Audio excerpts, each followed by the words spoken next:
Crianças, hoje, dia 21 de junho, segunda-feira, teremos atividade de língua portuguesa lá do seu livro Lápis. Conforme você pode observar aí no seu roteiro, na página 11. Vamos às páginas do nosso livro? Crianças, conforme vocês podem observar, estou na página 68 e 69 do nosso livro de língua portuguesa. Estamos na unidade 4, História em Quadrinho, ou seja, HQ.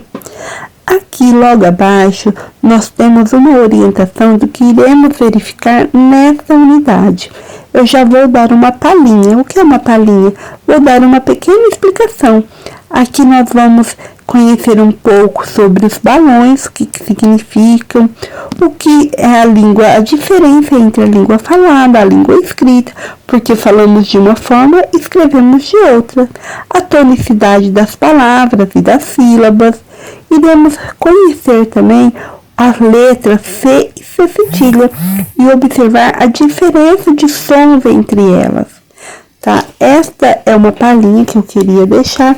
Logo após, na página 69, temos algumas questões sobre a imagem que está sendo apresentada nessas duas páginas. Você observe, faça a sua observação e faça a sua resposta, porque a resposta é pessoal, é sua essa resposta. Nós estamos vendo a página 70. Será uma leitura de história em quadrinho. Mas antes eu quero falar algo para vocês sobre a história em quadrinho, que são textos multimodais. O que são multimodais? Consiste em formas de narrar história que combinam com a linguagem verbal, ou seja, com a fala, com a forma como eles estão na imagem, porque você observa muito a imagem que está acontecendo. Por exemplo, o céu aí está claro, significa que é dia. Por exemplo, se o personagem está feliz, ele representa uma boquinha diferente. Se ele está triste, ele representa outra coisa. Por exemplo, também, se ele está correndo, se ele está andando. Nas imagens, as imagens falam alguma coisa. Vocês lembram do texto da bruxinha que vocês narraram? Depois eu vou falar sobre ela. Porque mesmo sem falar nada, só de observar, você sabe o que está acontecendo na história. Agora, vamos lá na nossa história em quadrinho. Essa história a história em quadrinho pode trazer qualquer personagem e muitos deles são surpreendentes. Neste caso, nós temos dinossauro, ou seja, é um tiranossauro, que todos comem carne. Será que eles comem também? Vamos ler e ver o que acontece. Eu vou falar um pouco para que vocês entendam quem é o Horácio, porque está falando sobre ele. O Horácio, pessoal, é o filhote de um Tiranossauro Rex que nasceu de um ovo abandonado ao sol. Mas, ao contrário dos seus irmãos carnívoros, ele é vegetariano e ele é um dinossauro muito meigo, romântico, que gosta de pensar na vida, que procura novos amigos e a sua mamãe. Vamos à leitura. Você irá fazer a leitura dessa página, que é a página 70, e também irá fazer, vamos lá na página 71, é uma continuação. Logo abaixo, na página 71, temos informações sobre o nosso muito querido autor, Maurício de Souza. Eu falo isso porque eu gosto muito dele. Ele é o autor da Turma da Mônica e vários outros personagens. É um autor muito antenado às novidades, às causas sociais, tá? Eu gosto muito dele. Na página 72, nós teremos a interpretação do texto. No exercício 1, vocês farão a leitura da história, depois irão numerarem os quadrinhos na ordem que foi lida. Olha só, estou apresentando para vocês aí. Exercício 2, item A. Observa as imagens dos quadrinhos. Em que lugar a história ocorre? Pessoal, vocês irão observar onde está passando, é o lugar onde está ocorrendo. que local que está ocorrendo, no sítio, na cidade, num campo, num deserto, onde poderá estar acontecendo, ao ar livre, num lugar com vegetação ou sem vegetação, onde é. Item B. A história passa no tempo dos dinossauros. Ela traz pistas para saber em que momento do dia os fatos acontecem. Que pistas são essas? Pessoal, olha a imagem do desenho, olha o local, se está durante o dia ou não, tá? O que ele diz, que horário que você faz, o que ele está dizendo, tá? E ele dá pistas dessas informações, o próprio dinossauro. Exercício 3. Escreva o nome dos 2 personagens dessa história. Só tem 2, então é somente esses 2 que eu quero. Exercício 4. Nas unidades anteriores, vimos história em que a fala dos personagens era indicada por travessão. Nós vimos da fábula há pouco tempo, que é algo que nós iremos ainda continuar trabalhando. Na história em quadrinho, você leu as falas estão dentro de um balão.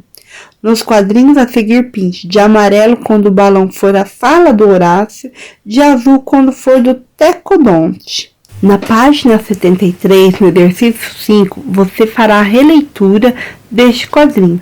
Copie no quadro a seguir uma das palavras que o Horácio usa para falar sobre a alface que está comendo. O que ele fala? Copie no texto, tá? Uma possibilidade do que ele está falando. Ele está dando qualidade para essas alfaces. Quais são essas qualidades? No exercício 6, releia agora outro quadrinho. Leia o que está escrito no balão em voz alta. O que essa expressão indica quando você faz assim? Criança, lembre que você também faz essa expressão. Exercício 7. Observe Horácio e os sinais de pontuação que estão nos balões apontados para ele. Depois pinte os quadrinhos que podem indicar o que a fala do Tecodonte provocou em Horácio. Observa bem. Depois você irá colocar foi medo, espanto, raiva, dúvida, surpresa ou alegria. É os pontos de interrogação que irá falar com você. Na página 74, lá no exercício 8, o Tecodonte parece exagerar na forma como chama a atenção de Horácio. O item A, vamos a esse exercício, escolha uma expressão usada pelo personagem que mostra esse exagero e explique por que é exagerada. Ele deu algumas informações muito exageradas. Ele falou algumas palavras, eu vou dar uma dica.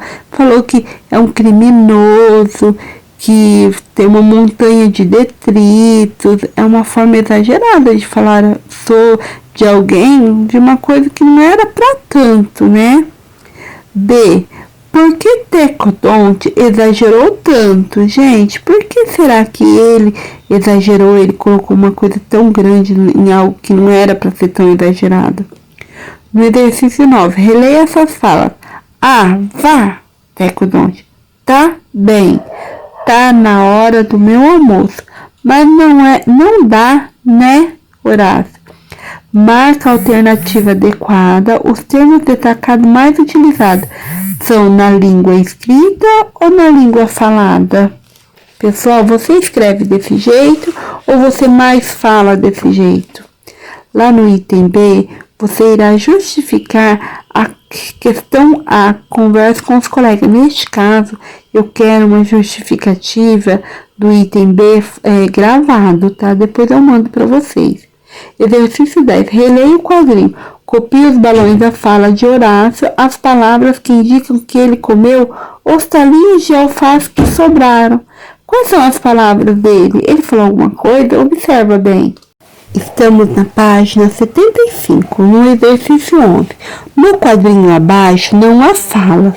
Observe Horácio e Tecodonte para entender o que aconteceu. Vocês lembram que eu falei no início que às vezes algum texto, mesmo que não tem fala, ele está falando alguma coisa? Observe a sobrancelha dele, olha só como está. Olha a expressão dele. Olha a carinha do outro e observe que tem 3 gotinhas do lado dele, tá? Olha só a posição dele, o olhar, olha como ele está. Escreva com H para Horácio, que está expressando, e T para Tecdonte. Olha só a carinha do Tecodonte, olha só, que é o mais verdinho, tá? Olha só a carinha do Horácio, que é o verdinho claro. Observa bem como ele está, tá? Quem está surpreso? Quem está com vergonha? Quem está indignado? Quem está com susto? Quem está com irritação? Quem está se sentindo constrangido? Item B. Observe o que você assinalou para cada personagem na questão A e complete as frases. Horácio ficou assim por quê? O Tecodonte ficou assim por quê? No exercício 12, releia o último quadrinho e responda. Não precisa ser no caderno, pessoal. Tenta colocar aí no seu livro mesmo. Se você não conseguir, pega um pedacinho da folha e cola no livro, para que fique tudo no mesmo local, tá? Ó, no exercício 12, o que Tecodonte quis dizer? Olha lá. B. Provavelmente Horácio sabia que o Tecodonte não comeria casca. Por que então fez a pergunta? No exercício 13, responda qual foi o assunto da história entre os dois personagens. Aqui eu quero que vocês gravem um vídeo para mim, tá? Beijinhos, fiquem com Deus.